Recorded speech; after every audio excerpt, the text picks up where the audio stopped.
What makes the incredible diamond tiara given to Princess Louise by the Duke of Fife one of the most cherished jewels in royal history? And what secrets does the life of Princess Louise hold?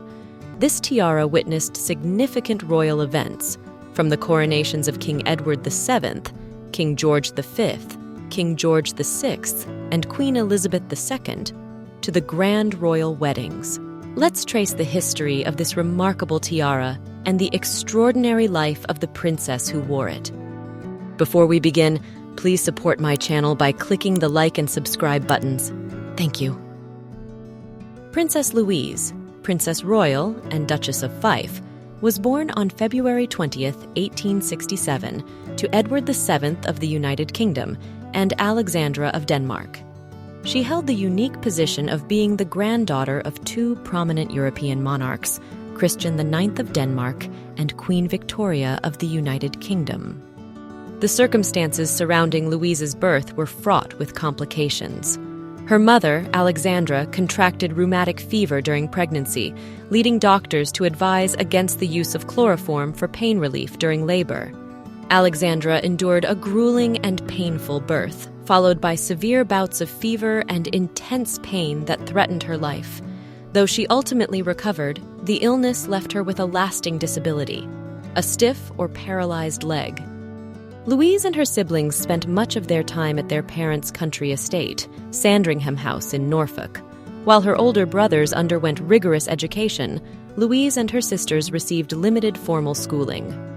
In contrast to their mother, Louise and her sisters were not considered conventionally beautiful and were unkindly nicknamed the Hags.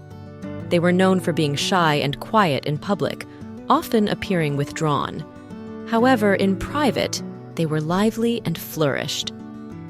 A notable event from Louise's teenage years was serving as a bridesmaid at the wedding of her father's youngest sister, Princess Beatrice, to Prince Henry of Battenberg in 1885. Princess Louise's mother was highly possessive of her daughters and did not want them to marry. Despite her mother's possessiveness and her grandmother's matchmaking efforts, Princess Louise was determined to marry for love.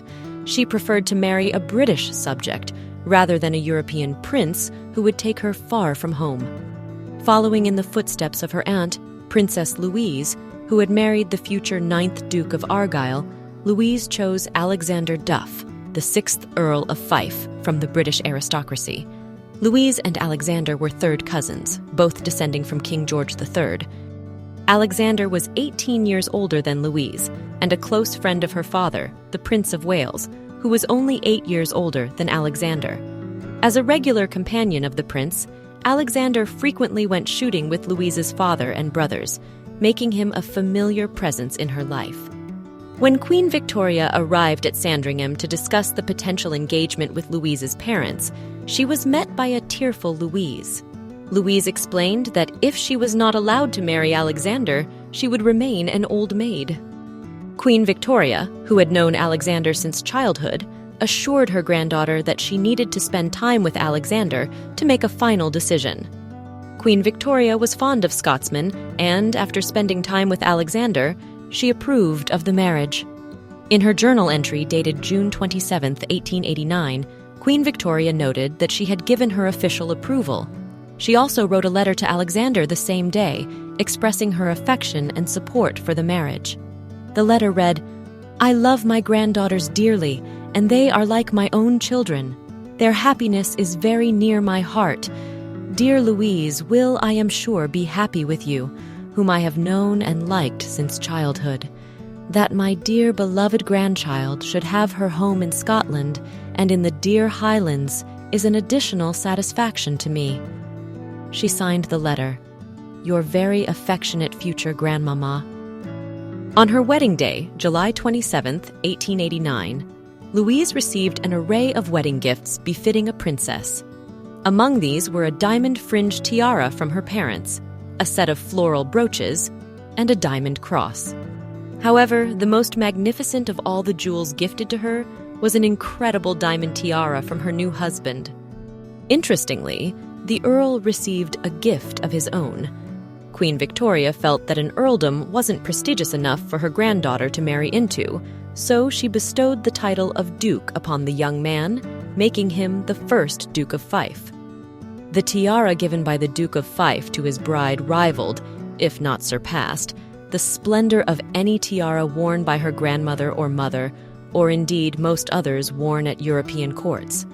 This splendid gift undoubtedly highlighted his wealth.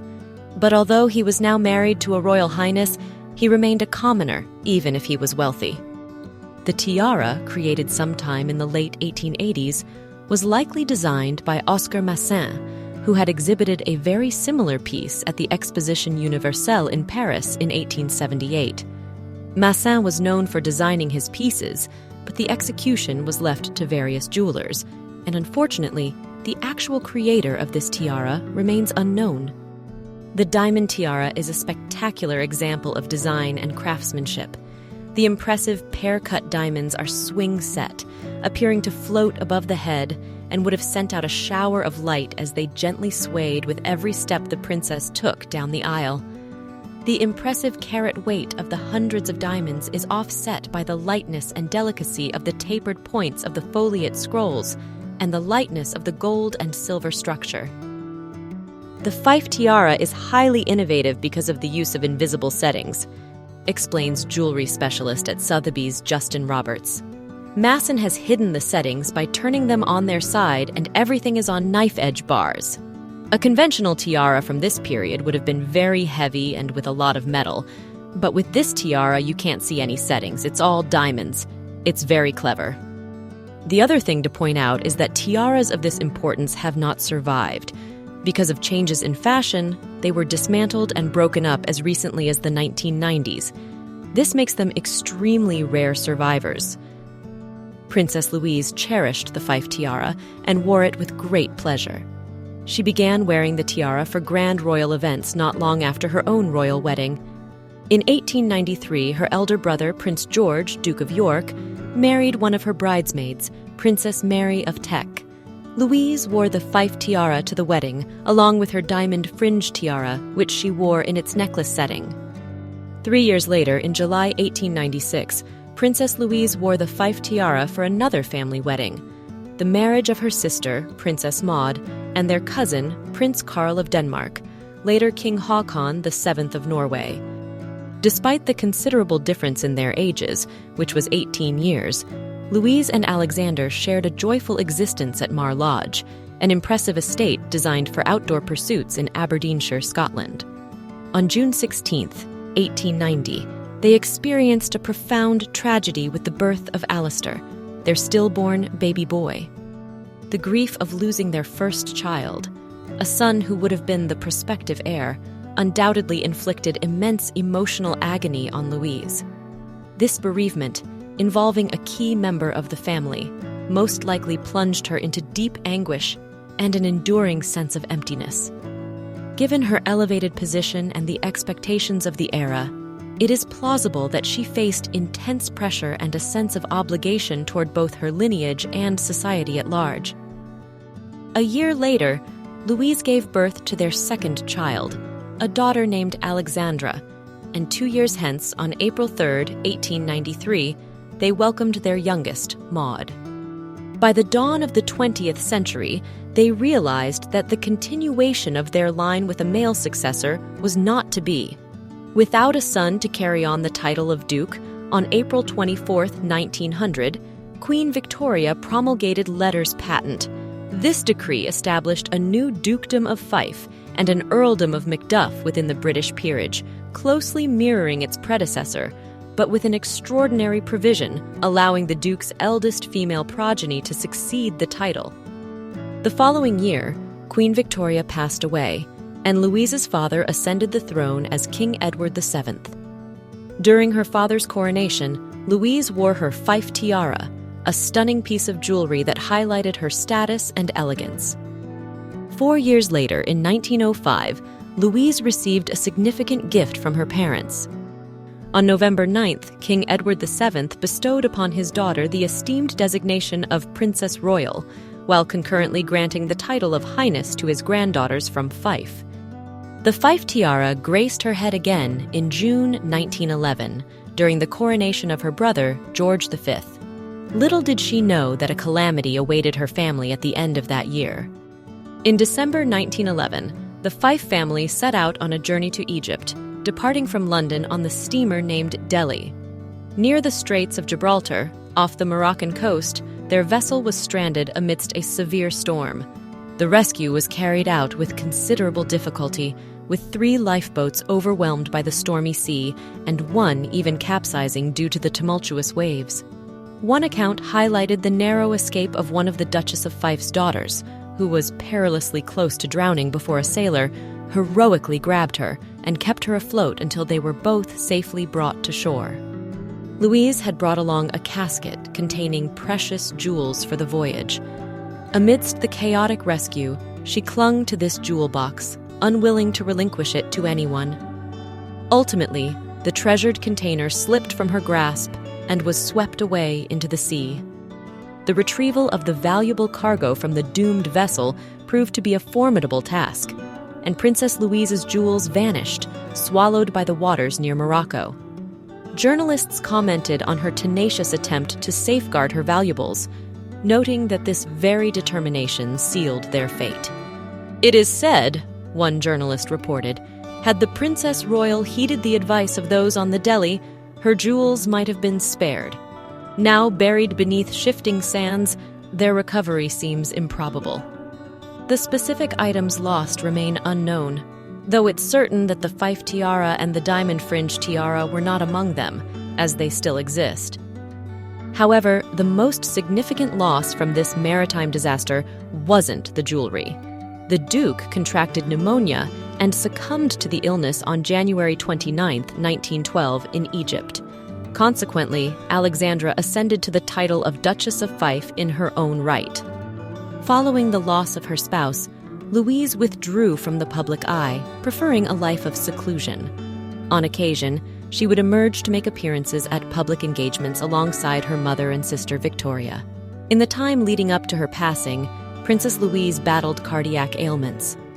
Her life culminated in 1931, after she had faced an extended spell of deteriorating health. The renowned Fife tiara was thus passed on to Princess Alexandra, who donned it at various high-profile events following her mother's demise. Notably, she wore the tiara during the crowning ceremonies of both King George VI and Queen Elizabeth in 1937, and then for Queen Elizabeth II's coronation in 1953. Tragedy struck Lady Alexandra as well when she lost her son Alistair, who, after serving in World War II, met a fatal accident by falling out of a window in Canada while intoxicated, leading to his death from hypothermia.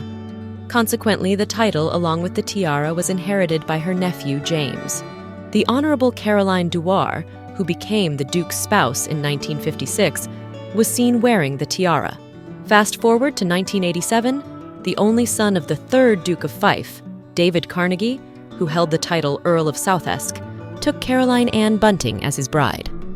On their nuptial day, the bride graced the ceremony wearing the tiara. The tiara then vanished from public view for a period, sparking fears that it might have been sold, especially after the demise of the third Duke in 2015. Fortunately, the tiara was not lost to history. In 2017, Arts Council England unveiled details regarding 2 government initiatives designed to transfer significant art pieces into the public domain. The Fife tiara was surrendered to the government in replacement of inheritance taxes following the Duke's death, its value appraised at £1.4 million. This arrangement ensured the tiara's transition to a public treasure, with one stipulation in the agreement specifying that the tiara has been permanently allocated to historic royal palaces for retention and display at Kensington Palace, in line with the conditions of the offer. Hence, the tiara is now accessible for public viewing, becoming a shared heritage of the British people. If you enjoyed this video, please give it a thumbs up and subscribe to my channel for more content on royal jewelry and history. Thank you.